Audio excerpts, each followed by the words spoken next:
guys, welcome back to What 18 A Day series day 27 previous shorts. In case ఎవరైనా miss అయి ఉంటే కింద tag చేస్తాను, అర్జెంట్గా వెళ్ళి చూసేసేయండి. అబ్బో, మనం చాలా దగ్గరగా వచ్చేసాము ఛాలెంజ్కి. ఇంకా ఏమైనా నేను ఛాలెంజెస్ చేయాలి అని మీరు అనుకుంటుంటే ప్లీజ్ కమెంట్ చేయండి, మనం కూడా దాన్ని ఫేస్ చేద్దాము ఛాలెంజ్ని. సో కొత్తగా ఏదైనా ఉంటే కమెంట్ చేయండి. పొద్దున్నే వామ్ వాటర్తో స్టార్ట్ చేసేసాను.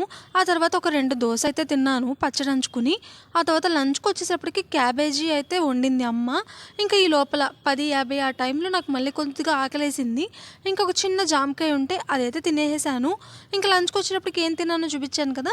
సో ఆ తర్వాత గ్రీన్ టీ 4కి యాజ్ యూజువల్ తాగేశాను. ఆ తర్వాత డ్రై ఫ్రూట్స్ పెట్టిన విషయం గుర్తొచ్చి అది కూడా తిన్నాను. ఈ గ్యాప్లో ఒక యాపిల్ తిన్నాను, అదైతే క్లిప్ మిస్. ఇంకా స్టమక్ ఫుల్ అయిపోయింది అన్నీ ఒకేసారి తినడం వల్ల. ఇంకా డిన్నర్ అసలు తినకూడదు అని అనుకున్నాను. బట్ ఆ వెంకటేశ్వర స్వామి పంపించినట్టు ఈ లడ్డు ప్రసాదం, ఈ వడ ప్రసాదం అయితే మా ఇంటికి వచ్చింది. అసలు ఎవరికి దొరకదు, నాకు ఈ టైంలో దొరికింది. అది నా అదృష్టంగా భావిస్తున్నాను అనమాట. సో ఇదైతే దీంతో డిన్నర్ అయితే సరిపెట్టేసుకున్నాను. ఈ వీడియోకి ఇంతే. బాయ్. సబ్స్క్రైబ్